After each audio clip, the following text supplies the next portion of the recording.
ਗੁਰੂ ਪਿਆਰਿਓ, ਵਾਹਿਗੁਰੂ ਜੀ ਕਾ ਖਾਲਸਾ, ਵਾਹਿਗੁਰੂ ਜੀ ਕੀ ਫਤਿਹ। ਸਤਿਗੁਰੂ ਮਹਾਰਾਜ ਸੱਚੇ ਪਾਤਸ਼ਾਹ, ਉਹਨਾਂ ਦੀ ਬੜੀ ਅਪਾਰ ਰਹਿਮਤ ਹੋਈ ਆ। ਬਹੁਤ ਹੀ ਖਾਸ ਵਿਸ਼ਾ ਜਿਹੜਾ ਕਿ ਲਗਭਗ ਸਾਰੇ ਹੀ ਕਰਨਾ ਚਾਹੁੰਦੇ ਆ। ਆਪਣੇ ਜੀਵਨ ਸਾਥੀ ਦੇ ਵਿੱਚ ਸੁਧਾਰ ਕਿਵੇਂ ਕਰੀਏ। ਬਹੁਤੇ ਲੋਕ ਇੱਥੇ ਇਹੋ ਜਿਹੇ ਆ ਜਿਹੜੇ ਚਾਹੁੰਦੇ ਨੇ ਵੀ ਜਿਨ੍ਹਾਂ ਨਾਲ ਅਸੀਂ ਰਹਿੰਦੇ ਆ ਉਹ ਬਦਲ ਜਾਣ। ਆਪਣੇ ਜੀਵਨ ਸਾਥੀ ਵਿੱਚ ਸੁਧਾਰ ਕਿਵੇਂ ਕੀਤਾ ਜਾ ਸਕਦਾ, ਉਹਦੇ ਔਗਣਾਂ ਨੂੰ ਕਿਵੇਂ ਸੁਧਾਰਿਆ ਜਾ ਸਕਦਾ।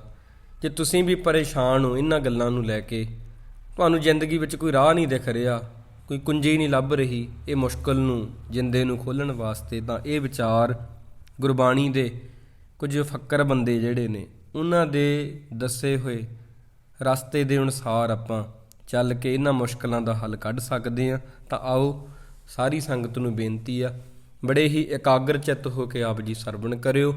ਗੱਲਾਂ ਜਿਹੜੀਆਂ ਹਨ, ਵਿਚਾਰ ਜਿਹੜੇ ਹਨ ਫੱਕਰ ਬੰਦਿਆਂ ਦੇ, ਸਾਡੇ ਗੁਰੂਆਂ ਦੀ ਵਿਚਾਰਧਾਰਾ ਬੜੀ ਕੀਮਤੀ ਆ।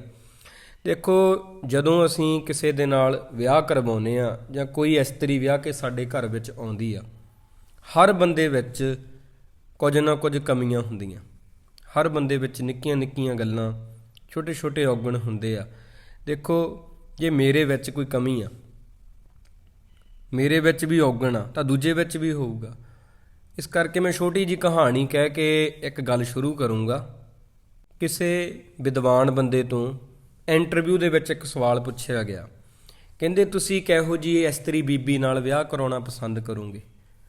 ਉਹ ਕਹਿਣ ਲੱਗਾ ਕਿ ਮੈਂ ਉਹਦੇ ਨਾਲ ਹੀ ਵਿਆਹ ਕਰਾਊਂਗਾ, ਉਹਦੇ ਨਾਲ ਹੀ ਵਿਆਹ ਕਰਾਉਣਾ ਪਸੰਦ ਕਰੂੰਗਾ ਜਿਹੜੀ ਨਾ ਤਾਂ ਆਪ ਸੰਪੂਰਨ ਹੋਵੇ, ਨਾ ਮੈਨੂੰ ਸੰਪੂਰਨ ਸਮਝੇ। ਜਿਹੜੀ ਨਾ ਤਾਂ ਆਪ ਹੀ ਕਹੇ ਮੈਂ ਸੰਪੂਰਨ ਹਾਂ ਅਤੇ ਨਾ ਹੀ ਮੈਨੂੰ ਸੰਪੂਰਨ ਸਮਝੇ। ਕਿਉਂਕਿ ਹਰ ਬੰਦੇ ਦੇ ਵਿੱਚ ਦੇਖੋ ਕੁਝ ਨਾ ਕੁਝ ਕਮੀ ਹੁੰਦੀ ਆ। ਹਰ ਬੰਦੇ ਦੇ ਵਿੱਚ ਇਕੱਲੀ ਚਮੜੀ ਜਿਹੜੀ ਆ ਇਹੀ ਚਿੱਟੀ ਗੋਰੀ ਮੈਲੀ ਜਰਦੀ ਮਾਇਲ ਨਹੀਂ ਹੁੰਦੀ, ਸਾਂਵਲੀ ਨਹੀਂ ਹੁੰਦੀ। ਬੰਦਾ ਵੀ ਅੰਦਰੋਂ ਕਾਲਾ ਅਤੇ ਚਿੱਟਾ ਹੁੰਦਾ। ਇੱਕ ਪਰਮਾਤਮਾ ਹੀ ਆ। ਬਾਣੀ ਵਿੱਚ ਬਚਨ ਆ, ਭੁੱਲਣ ਅੰਦਰ ਸਭ ਕੋ ਅਭੁੱਲ ਗੁਰੂ ਕਰਤਾਰ। ਇੱਕ ਬਾਣੀ ਵਿੱਚ ਇਹ ਬਚਨ ਦੱਸੇ ਹੋਏ ਆ ਵੀ ਇੱਕ ਪਰਮਾਤਮਾ ਹੀ ਆ ਜਿਹੜਾ ਕਦੇ ਕੋਈ ਗਲਤੀ ਨਹੀਂ ਕਰਦਾ। ਬਾਕੀ ਤੁਸੀਂ ਮੈਂ ਅਸੀਂ ਸਾਰੇ ਆਪਾਂ ਭੁੱਲਣਹਾਰ, ਹਰ ਜੀਵ ਗਲਤੀਆਂ ਦਾ ਪੁਤਲਾ। ਹੁਣ ਜਿਹੜਾ ਸਾਡੇ ਨਾਲ ਆ ਕੇ, ਜਿਹਨੂੰ ਅਸੀਂ ਵਿਆਹ ਕੇ ਲੈ ਕੇ ਆਏ ਆ, ਜਿਹਦੇ ਨਾਲ ਸਾਡਾ ਵਿਆਹ ਹੋਇਆ, ਸ਼ਾਦੀ ਹੋ ਗਈ, ਉਹਦੇ ਵਿੱਚ ਕੁਝ ਨਾ ਕੁਝ ਕਮੀਆਂ ਹੋਣਗੀਆਂ ਅਤੇ ਉਹਨਾਂ ਕਮੀਆਂ ਨੂੰ, ਗਲਤੀਆਂ ਨੂੰ ਇੱਕਦਮ ਨਹੀਂ ਸੁਧਾਰਿਆ ਜਾਂਦਾ ਹੁੰਦਾ। ਉਹਨੂੰ ਸਮਾਂ ਲੱਗਦਾ। ਹੌਲੀ ਹੌਲੀ ਚੀਜ਼ਾਂ ਬਦਲਦੀਆਂ, ਇੱਕਦਮ ਨਹੀਂ। ਜੇ ਤੁਸੀਂ ਜ਼ੋਰ ਪਾਉਂਦੇ ਹੋ ਤਾਂ ਘਰ ਵਿੱਚ ਕਲੇਸ਼ ਹੁੰਦਾ, ਤਲਾਕ ਵੀ ਹੋ ਜਾਂਦੇ ਆ। ਇਹਨਾਂ ਸਾਰੀਆਂ ਚੀਜ਼ਾਂ ਤੋਂ ਬਚਿਆ ਕਿਵੇਂ ਜਾਊਗਾ।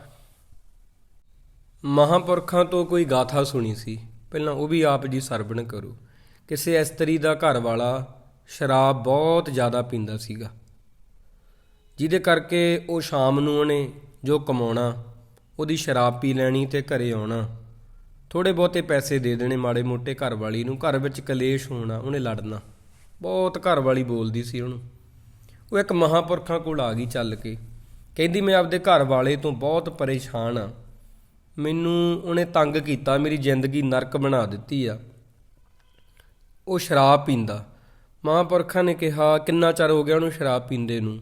ਆਖਿਆ ਕਾਫੀ ਸਮਾਂ ਹੋ ਗਿਆ, ਲਗਭਗ 2 ਸਾਲ ਤੋਂ ਵੱਧ ਹੋ ਗਿਆ, ਪਰ ਉਹ ਹਟਦਾ ਨਹੀਂ ਅਤੇ ਮੈਂ ਉਹਦੇ ਨਾਲ ਲੜਦੀ ਹਾਂ, ਮੈਨੂੰ ਲੜਨਾ ਪੈਂਦਾ। ਮਹਾਂਪੁਰਖ ਕਹਿਣ ਲੱਗੇ ਵੀ ਤੁਸੀਂ ਨਾ ਪਹਿਲਾਂ ਲੜਨਾ ਛੱਡੋ ਉਹਦੇ ਨਾਲ ਥੋੜ੍ਹਾ ਜਿਹਾ। ਕਈ ਵਾਰ ਜਿਹੜਾ ਸ਼ਰਾਬੀ ਬੰਦਾ ਹੁੰਦਾ ਉਹਨੂੰ ਪਿਆਰ ਦੇ ਨਾਲ ਮੁੜਿਆ ਜਾ ਸਕਦਾ, ਗੁੱਸੇ ਨਾਲ ਨਹੀਂ। ਉਹ ਕਹਿਣ ਲੱਗੀ ਮੈਂ ਲੜਨਾ ਨਹੀਂ ਛੱਡ ਸਕਦੀ, ਕਿਉਂਕਿ ਜਦੋਂ ਦੀ ਮੈਂ ਵਿਆਹੀ ਆਈ ਹਾਂ ਉਸ ਤੋਂ ਬਾਅਦ ਇਹਨੇ ਮੈਨੂੰ ਇੰਨਾ ਤੰਗ ਕਰ ਦਿੱਤਾ, ਮੈਨੂੰ ਇਹਨੂੰ ਦੇਖ ਕੇ ਗੁੱਸਾ ਆਉਂਦਾ, ਮੈਂ ਲੜਦੀ ਹਾਂ, ਖਿੱਝਦੀ ਹਾਂ। ਉਹਨਾਂ ਆਖਿਆ ਤੂੰ ਗੁੱਸਾ ਕਰਨਾ ਨਹੀਂ ਛੱਡ ਸਕਦੀ, ਅਤੇ ਉਹ ਸ਼ਰਾਬ ਪੀਣੀ ਕਿਵੇਂ ਛੱਡ ਸਕਦਾ। ਵੀ ਤੂੰ ਆਪਦਾ ਜਿਹੜਾ ਔਗਣ ਆ, ਉਹ ਬੀਬੀ ਨੂੰ ਆਖਿਆ ਵੀ ਤੁਸੀਂ ਆਪਦਾ ਔਗਣ ਨਹੀਂ ਛੱਡ ਰਹੇ, ਤੁਹਾਨੂੰ ਔਖਾ ਲੱਗਦਾ। ਕਹਿੰਦੀ ਗੁੱਸਾ ਛੱਡਣਾ ਹੁਣ ਔਖਾ, ਉਹਨੂੰ ਸ਼ਰਾਬ ਛੱਡਣੀ ਉਵੇਂ ਔਖੀ ਲੱਗਦੀ ਆ। ਤਾਂ ਮੈਂ ਇਹ ਗੱਲ ਇੱਥੋਂ ਸ਼ੁਰੂ ਕੀਤੀ ਆ ਵੀ ਆਦਤ ਜਿਹੜੀ ਹੈ ਇਹਦੀ ਉਮਰ ਹੁੰਦੀ ਆ। ਜਦੋਂ ਪੱਕ ਜਾਂਦੀ ਆ, ਉਹ ਬੁੱਢੀ ਹੋ ਜਾਂਦੀ ਆਦਤ ਵੀ, ਉਹਨੂੰ ਬਦਲਣਾ ਥੋੜ੍ਹਾ ਜਿਹਾ ਔਖਾ ਹੁੰਦਾ। ਜਾਂ ਤਾਂ ਪਹਿਲਾਂ ਹੀ ਨਾ ਤੁਸੀਂ ਮਾੜੀ ਆਦਤ ਪੱਕਣ ਦਿਓ, ਇਹ ਆ, ਜਾਂ ਤਾਂ ਪਹਿਲਾਂ ਹੀ ਮਾੜੀ ਚੀਜ਼ ਨਾ ਪੱਕਣ ਦਿਓ। ਪੱਕਣ ਤੋਂ ਪਹਿਲਾਂ ਹੀ ਉਹਨੂੰ ਰਿਮੂਵ ਕਰ ਦਿਓ, ਹਟਾ ਦਿਓ, ਆਪਦੇ 'ਚੋਂ ਕੱਢ ਦਿਓ। ਬਾਅਦ ਵਿੱਚ ਜਦੋਂ ਪੱਕ ਗਈ ਉਹਨੂੰ ਬਦਲਣਾ ਬਹੁਤ ਔਖਾ। ਹੁਣ ਅਸੀਂ ਜਿਹੜੀ ਵੱਡੀ ਭੁੱਲ ਕਰਦੇ ਹਾਂ, ਉਹ ਬਾਣੀ ਦੇ ਵਿੱਚੋਂ ਆਪਾਂ ਪੰਕਤੀਆਂ ਲਵਾਂਗੇ। ਮੇਰਾ ਪ੍ਰਭ ਸਾਚੈ ਇੱਕ ਖੇਲ ਰਚਾਇਆ, ਕੋਏ ਨਾ ਕਿਸੀ ਹੀ ਜਿਹਾ ਉਪਾਇਆ।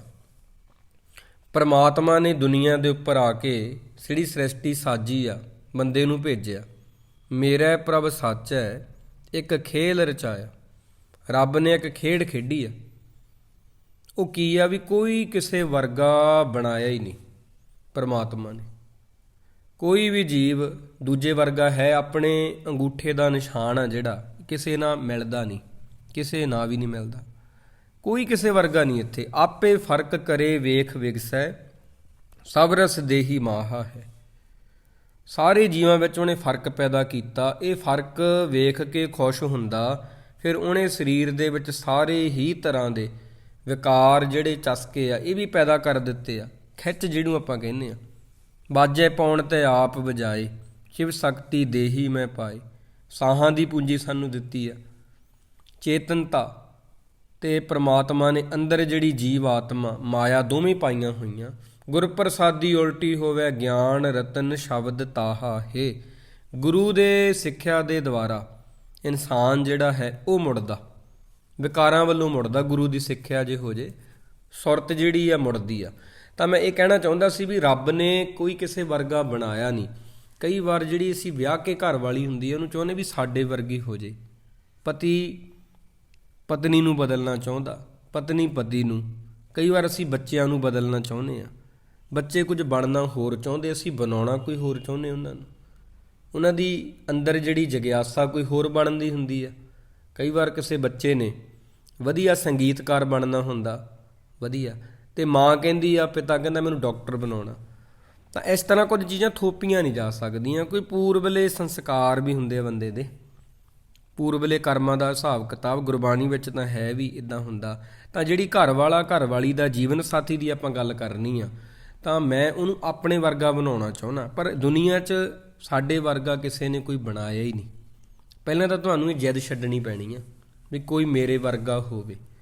ਜਿਹਨੂੰ ਵਿਆਹ ਕੇ ਲੈ ਕੇ ਆਉਣਾ, ਸੋਚੋ, ਪਹਿਲੀ ਗੱਲ ਇਹ ਚੇਤੇ ਰੱਖਿਓ ਵੀ ਉਹਦੇ ਵਿੱਚ ਔਗਣ ਹੋਣੇ ਹੀ ਹੋਣੇ ਆ, ਉਹਦੇ ਵਿੱਚ ਕਮੀਆਂ ਹੋਣੀਆਂ ਹੀ ਹੋਣੀਆਂ। ਜੇ ਮੇਰੇ ਵਿੱਚ ਕਮੀਆਂ ਤਾਂ ਉਹਦੇ ਵਿੱਚ ਵੀ ਹੋਣਗੀਆਂ। ਪਹਿਲਾਂ ਤੁਸੀਂ ਚੀਜ਼ਾਂ ਮਾਈਂਡ ਜਿਹੜੀਆਂ ਸੈੱਟ ਕਰਕੇ ਰੱਖਣਾ ਵੀ ਉਹਦੇ ਵਿੱਚ ਔਗਣ ਹੋਣਗੇ। ਦੁਨੀਆ 'ਚ ਅੱਜ ਤੱਕ ਇਹੋ ਜਿਹਾ ਬੰਦਾ ਨਹੀਂ ਪੈਦਾ ਹੋਇਆ ਜਿਹਦੇ ਤੋਂ ਕਦੇ ਕੋਈ ਗਲਤੀ ਨਹੀਂ ਹੁੰਦੀ। ਜੇ ਤੁਸੀਂ ਕਹਿੰਦੇ ਹੋ ਵੀ ਮੈਂ ਉਹ ਫਿਲਮਾਂ ਦੇ ਵਾਂਗ ਨਹੀਂ ਵੀ ਜਿਹਨੂੰ ਵਿਆਹ ਕੇ ਲੈ ਕੇ ਆਊਂਗਾ, ਉਹਦੇ ਵਿੱਚ ਫਿਰ ਕੋਈ ਔਗਣ ਹੋਣਾ ਹੀ ਨਹੀਂ। ਜ਼ਿੰਦਗੀ ਬਹਾਰ ਆ, ਉਹ ਜ਼ਿੰਦਗੀ ਅਵਸਰ ਹੁੰਦੀ ਆ, ਆਪਦੀ ਮਰਜ਼ੀ ਕਰਦੀ ਆ। ਜ਼ਿੰਦਗੀ ਵਿੱਚ ਬਹੁਤ ਚੀਜ਼ਾਂ ਇੱਦਾਂ ਟੇਢੀਆਂ ਮਿੱਡੀਆਂ ਚੱਲਦੀਆਂ, ਦੁੱਖ ਸੁੱਖ ਖੁਸ਼ੀਆਂ ਗਮੀਆਂ ਆਉਂਦੇ ਰਹਿੰਦੇ ਆ। ਤਾਂ ਆਪਾਂ ਜਦੋਂ ਕਿਸੇ ਨੂੰ ਬਦਲਣਾ, ਉਦੋਂ ਪਹਿਲਾਂ ਤੁਹਾਨੂੰ ਦੇਖਣਾ ਪੈਣਾ ਵੀ ਮੈਂ ਕਿੰਨਾ ਸਮਾਂ ਮੈਨੂੰ ਆਪਦੀ ਆਦਤ ਨੂੰ ਬਦਲਣ ਲਈ ਲੱਗੂਗਾ। ਤੇ ਦੂਜੇ ਨੂੰ ਕਹਿ ਰਿਹਾ ਵੀ ਛੇਤੀ ਬਦਲ, ਮੈਂ ਆਪਦੇ ਆਪ ਨੂੰ ਛੇਤੀ ਬਦਲ ਸਕਦਾ? ਆਦਤ ਨੂੰ ਬਦਲਣਾ ਬੜਾ ਔਖਾ ਕੰਮ ਹੁੰਦਾ। ਹਾਂ, ਜਦੋਂ ਆਦਤ ਪੱਕੀ ਨਹੀਂ ਹੁੰਦੀ, ਕੱਚੀ ਹੁੰਦੀ ਆ, ਉਦੋਂ ਉਹਨੂੰ ਮੇਟਿਆ ਜਾ ਸਕਦਾ। ਤਾਂ ਹੌਲੀ ਹੌਲੀ ਇਹ ਚੀਜ਼ਾਂ ਠੀਕ ਹੁੰਦੀਆਂ। ਉਹ ਵੀ ਸਮਝਾਈਏ ਉਹਨੂੰ। ਮੋੜੇ ਤੋਂ ਬੰਦਾ ਇੱਕਦਮ ਨਹੀਂ ਮੁੜਦਾ, ਹੌਲੀ ਹੌਲੀ ਮੱਛੀ ਪੱਥਰ ਚੱਟ ਕੇ ਮੁੜਦੀ ਆ, ਸਿਆਣਿਆਂ ਦੀ ਕਹਾਵਤ ਆ। ਕਈ ਵਾਰ ਬੰਦਾ ਆਪਦੀਆਂ ਗਲਤੀਆਂ ਤੋਂ ਸਿੱਖਦਾ, ਸਾਡੇ ਸਮਝਾਇਆ ਨਹੀਂ ਸਮਝਦਾ। ਮੌਲਾਨਾ ਰੂਮ ਜੀ ਆਪਣੀ ਇੱਕ ਕਿਤਾਬ ਦੇ ਵਿੱਚ ਲਿਖਦੇ ਆ, ਹਕਾਇਤੇ ਮੌਲਾਨਾ ਰੂਮੀ, ਗੱਲ ਪ੍ਰਚਨਾਵਾਂ ਦੇ ਵਿੱਚ। ਕਹਿੰਦੇ ਮੈਂ ਪਰਮਾਤਮਾ ਨੂੰ ਆਖਦਾ ਹੁੰਦਾ ਸੀ, ਐ ਖੁਦਾ, ਐ ਪਰਮਾਤਮਾ, ਮੈਨੂੰ ਕੋਈ ਇਹੋ ਜਿਹੀ ਤਾਕਤ ਦੇ, ਮੈਂ ਪੂਰੀ ਦੀ ਪੂਰੀ ਦੁਨੀਆ ਦਾ ਨਜ਼ਰੀਆ ਹੀ ਬਦਲ ਦਿਆਂ। ਮੈਂ ਖੁਦਾ ਅੱਗੇ, ਪਰਮਾਤਮਾ ਅੱਗੇ ਅਰਦਾਸ ਕਰਦਾ ਸੀ, ਮੈਨੂੰ ਇਹੋ ਜਿਹੀ ਸ਼ਕਤੀ ਦੇ ਵੀ ਦੁਨੀਆ ਦੀ ਸੋਚ ਬਦਲ ਕੇ ਰੱਖ ਦਿਆਂ। ਹੌਲੀ ਹੌਲੀ ਸਮਾਂ ਬੀਤਿਆ, ਪਰ ਪਰਮਾਤਮਾ ਦੀ ਤਰਫੋਂ ਕੋਈ ਆਵਾਜ਼ ਨਹੀਂ ਆਈ। ਮੌਲਾਨਾ ਰੂਮੀ ਜੀ ਕਹਿੰਦੇ ਮੈਂ ਉਡੀਕਦਾ ਰਿਹਾ ਵੀ ਪਰਮਾਤਮਾ ਕੋਈ ਜਵਾਬ ਦੇਊਗਾ ਇਹ ਗੱਲ ਦਾ। ਅਤੇ ਮੇਰੀ ਜਿਹੜੀ ਜਵਾਨੀ ਸੀ ਉਹ ਲੰਘ ਗਈ ਅਤੇ ਮੈਂ ਅੱਧ ਖੜ ਉਮਰ ਦੇ ਵਿੱਚ ਪਹੁੰਚ ਗਿਆ, ਜਿਹਨੂੰ ਆਪਾਂ 40-45 ਸਾਲ ਕਹਿੰਦੇ ਹਾਂ, ਉੱਥੇ ਆ ਗਈ। ਪਰ ਮੈਂ ਰੋਜ਼ ਕਹਿਣਾ ਵੀ ਪਰਮਾਤਮਾ ਮੈਨੂੰ ਕੋਈ ਤਾਕਤ ਦੇ, ਇਹ ਦੁਨੀਆ ਨੂੰ ਬਦਲ ਦੇ, ਇਹਦਾ ਨਜ਼ਰੀਆ, ਦੁਨੀਆ ਦਾ ਨਜ਼ਰੀਆ ਮੈਨੂੰ ਠੀਕ ਨਹੀਂ ਲੱਗਦਾ, ਇਸ ਤਰ੍ਹਾਂ ਆਖਦਾ ਸੀ। ਜਦੋਂ ਅੱਧ ਖੜ ਉਮਰ ਹੋ ਗਈ ਆ, ਫਿਰ ਮੈਂ ਪ੍ਰਮਾਤਮਾ ਨੂੰ ਕਿਹਾ ਵੀ ਕਮ ਸੇ ਕਮ ਜੇ ਦੁਨੀਆ ਬਦਲਣ ਦੀ ਤਾਕਤ ਮੈਨੂੰ ਤੂੰ ਨਹੀਂ ਦੇਣੀ, ਮੈਨੂੰ ਇੰਨੀ ਕੁ ਤਾਕਤ ਦੇ ਦੇ, ਮੈਂ ਘਰ ਦੇ ਪਰਿਵਾਰ ਦੇ ਜੀਆਂ ਨੂੰ ਬਦਲ ਦਿਆਂ। ਇੰਨੀ ਕੁ ਤਾਕਤ ਮੈਨੂੰ ਦੇ। ਉਡੀਕਦਾ ਰਿਹਾ। ਮੌਲਾਨਾ ਰੂਮੀ ਜੀ ਕਹਿੰਦੇ ਮੈਂ ਪਰਮਾਤਮਾ ਵੱਲੋਂ ਕੋਈ ਵੀ ਜਵਾਬ ਨਹੀਂ ਆਇਆ, ਇੱਕ ਵੀ ਮੈਨੂੰ ਉਹਨਾਂ ਨੇ ਕੁਝ ਨਹੀਂ ਕਿਹਾ ਕਿ ਇਸ ਤਰ੍ਹਾਂ ਮੈਂ ਤੈਨੂੰ ਤਾਕਤ ਦੇ ਦਿੰਦਾ। ਮੈਂ ਉਡੀਕੀ ਗਿਆ ਵੀ ਕੋਈ ਇਲਾਹਮ ਹੋਊਗਾ, ਪਰਮਾਤਮਾ ਕੁਝ ਕਹੂਗਾ, ਪਰ ਨਾ, ਕੋਈ ਜਵਾਬ ਨਹੀਂ ਆਇਆ। ਫਿਰ ਮੈਂ ਉਮਰ ਦਾ ਆਖਰੀ ਪੜਾਅ, ਜਿਹਨੂੰ ਬੁਢੇਪਾ ਕਹਿੰਦੇ ਆ, ਬੁਢੇਪੇ ਤੋਂ ਬਾਅਦ ਕੀ ਹੁੰਦੀ ਹੈ? ਮੌਤ ਹੀ ਹੁੰਦੀ ਹੈ। ਉਹ ਪੜਾਅ 'ਤੇ ਪਹੁੰਚਣ ਤੋਂ ਬਾਅਦ ਫਿਰ ਮੈਂ ਅਰਦਾਸ ਕੀਤੀ ਖੁਦਾ ਅੱਗੇ। ਪਹਿਲਾਂ ਮੈਂ ਦੁਨੀਆ ਨੂੰ ਕਹਿੰਦਾ ਸੀ ਬਦਲਦੇ ਹਾਂ, ਉਹ ਤਾਕਤ ਮੈਨੂੰ ਦੇ, ਨਹੀਂ ਦਿੱਤੀ ਤੂੰ ਵਾਹਿਗੁਰੂ। ਐ ਖੁਦਾ, ਮੈਂ ਚਾਹੁੰਦਾ ਸੀ ਮੈਂ ਆਪਦੇ ਘਰ ਦੇ ਜੀਆਂ ਨੂੰ ਬਦਲਦੇ ਹਾਂ, ਉਹ ਤਾਕਤ ਮੈਨੂੰ ਤੂੰ ਨਹੀਂ ਦਿੱਤੀ ਐ ਖੁਦਾ। ਹੁਣ ਮੈਂ ਤੇਰੇ ਅੱਗੇ ਬੇਨਤੀ ਕਰਦਾ, ਫਰਿਆਦ ਕਰਦਾ, ਮੈਨੂੰ ਇੰਨੀ ਕੁ ਤਾਕਤ ਦੇ ਦਿਓ ਕਿ ਮੈਂ ਹੁਣ ਆਪਣੇ ਆਪ ਦੇ ਵਿੱਚ ਸੁਧਾਰ ਕਰਾਂ, ਆਪਣੇ ਆਪ ਨੂੰ ਬਦਲ ਸਕਾਂ। ਇੰਨੀ ਕੁ ਤਾਕਤ ਤਾਂ ਮੈਨੂੰ ਦੇ ਦਿਓ ਜੀ।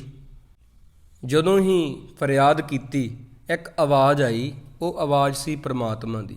ਐ ਮੌਲਾਨਾ ਰੂਮ, ਜੇ ਤੂੰ ਪਹਿਲਾਂ ਇਹ ਅਰਦਾਸ ਕੀਤੀ ਹੁੰਦੀ, ਤੂੰ ਜਦੋਂ ਦਾ ਛੋਟਾ ਸੀ, ਬਚਪਨ ਦੇ ਵਿੱਚ ਸੀਗਾ, ਉਦੋਂ ਤੋਂ ਲੈ ਕੇ ਹੁਣ ਤੱਕ ਤੂੰ ਖੁਦਾ ਤੱਕ ਪਹੁੰਚ ਜਾਣਾ ਸੀ, ਖੁਦ ਤੋਂ ਖੁਦਾ ਤੱਕ ਪਹੁੰਚ ਜਾਣਾ ਸੀ। ਧੁਰਕੀ ਬਾਣੀ ਦੇ ਬਚਨ, ਨਾਨਕ ਪਰਖੇ ਆਪ ਕੋ ਤਾਂ ਪਾਰਖ ਜਾਣ। ਜਿਹੜਾ ਆਪਣੇ ਆਪ ਨੂੰ ਪਰਖ ਲਵੇ, ਉਹੀ ਅਸਲੀ ਪਾਰਖੂ ਆ। ਇੱਕ ਚੀਜ਼ ਹੋ ਸਕਦੀ ਆ, ਸੁਧਰਨਾ। ਦੂਜੀ ਚੀਜ਼ ਨਹੀਂ ਹੋ ਸਕਦੀ, ਸੁਧਾਰ।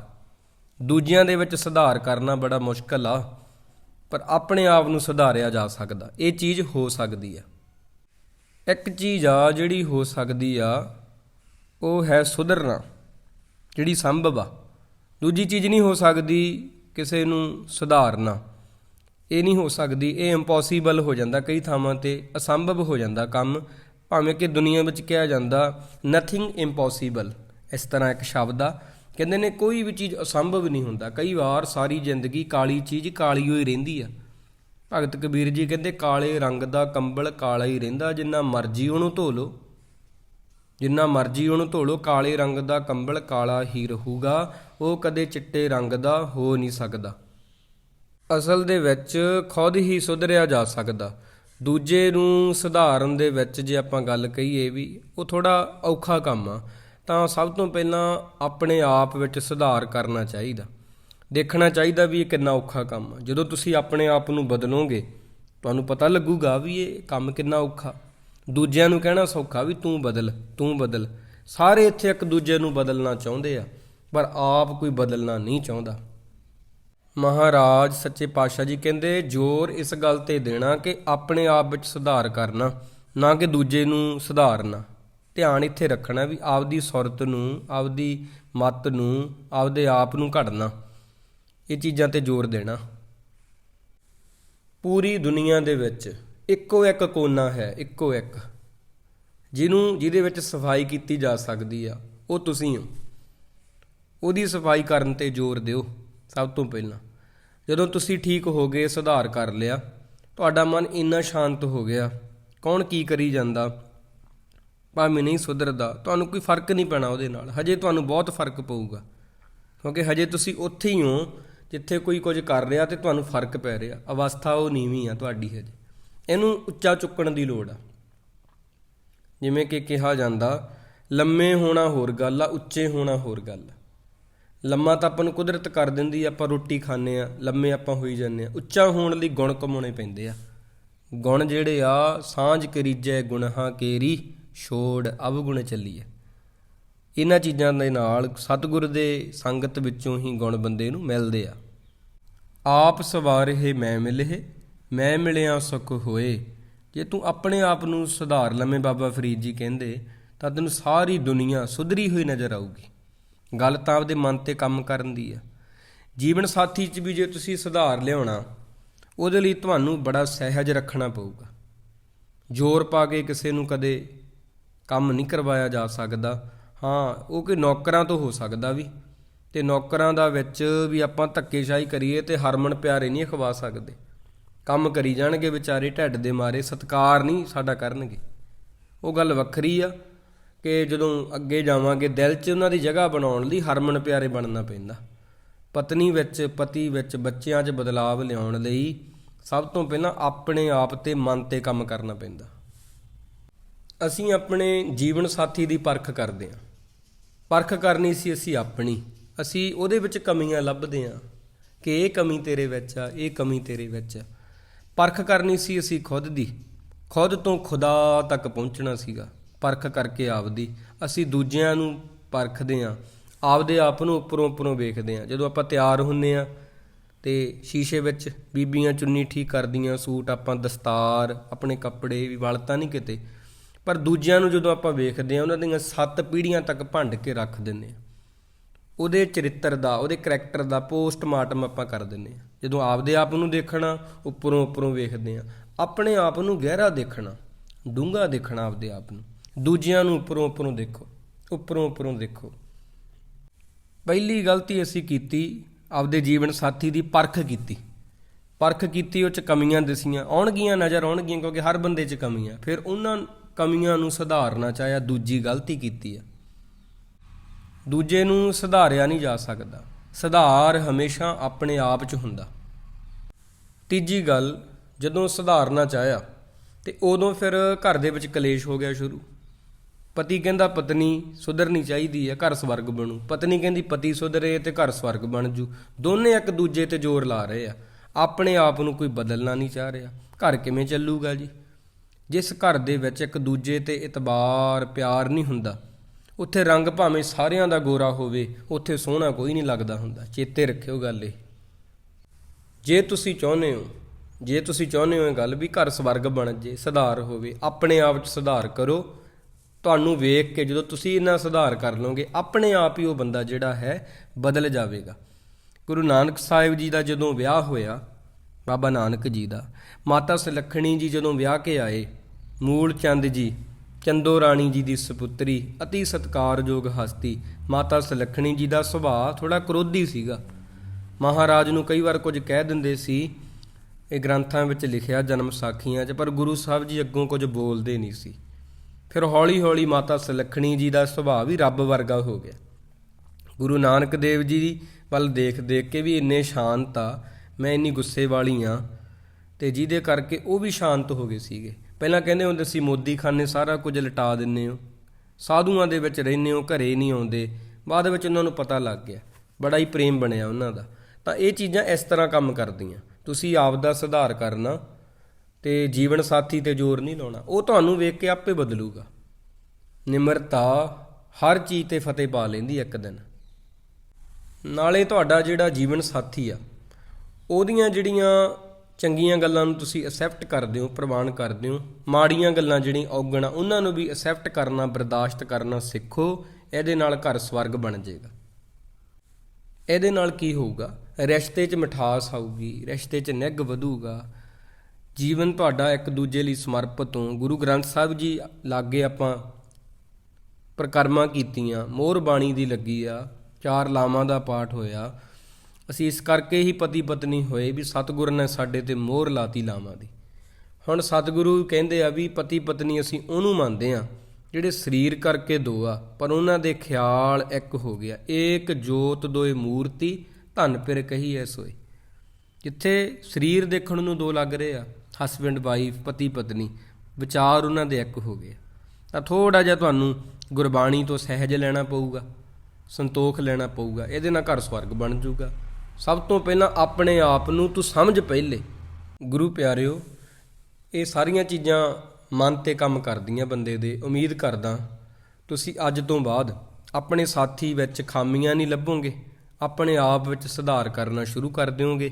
ਜਦੋਂ ਆਪਣੇ ਆਪ ਵਿੱਚ ਸੁਧਾਰ ਕਰਨਾ ਸ਼ੁਰੂ ਕੀਤਾ, ਤੁਸੀਂ ਇੰਨੇ ਸ਼ਾਂਤ ਹੋ ਜਾਓਗੇ, ਉਸ ਤੋਂ ਬਾਅਦ ਤੁਹਾਡੇ ਆਸ-ਪਾਸ ਦੇ ਜਿਹੜੇ ਲੋਕ ਨੇ ਉਹ ਵੀ ਤੁਹਾਡਾ ਪ੍ਰਭਾਵ ਆਪੇ ਹੀ ਕਬੂਲਣਗੇ, ਆਪੇ ਹੀ ਉਹਨਾਂ 'ਤੇ ਅਸਰ ਹੋਵੇਗਾ। ਜਦੋਂ ਸੱਚੇ ਦਿਲੋਂ ਤੁਸੀਂ ਆਪਣੇ ਆਪ ਵਿੱਚ ਸੁਧਾਰ ਕਰੋਗੇ। ਅੱਜ ਦੇ ਦੀਵਾਨ 'ਚ ਇਤਨਾ ਹੀ। ਸਤਿਗੁਰੂ ਮਹਾਰਾਜ ਬਖਸ਼ ਲੈਣ ਸਾਰੀਆਂ ਸੰਗਤਾਂ ਨੂੰ। ਮਹਾਰਾਜ ਸਬਰ, ਸੰਤੋਖ, ਆਪਸ ਵਿੱਚ ਪ੍ਰੇਮ ਦੀ ਦਾਤ ਮਹਾਰਾਜ ਰਲ ਕੇ ਰਹਿਣ ਦੀ ਸਿੱਖਿਆ ਦਿੰਦੇ ਰਹਿੰਦੇ ਆ। ਇਹਨਾਂ ਗੁਣਾਂ ਨੂੰ ਅਸੀਂ ਕਮਾਈਏ। ਭੁੱਲ ਚੁੱਕ ਦੀ ਖਿਮਾ। ਵਾਹਿਗੁਰੂ ਜੀ ਕਾ ਖਾਲਸਾ, ਵਾਹਿਗੁਰੂ ਜੀ ਕੀ ਫਤਿਹ।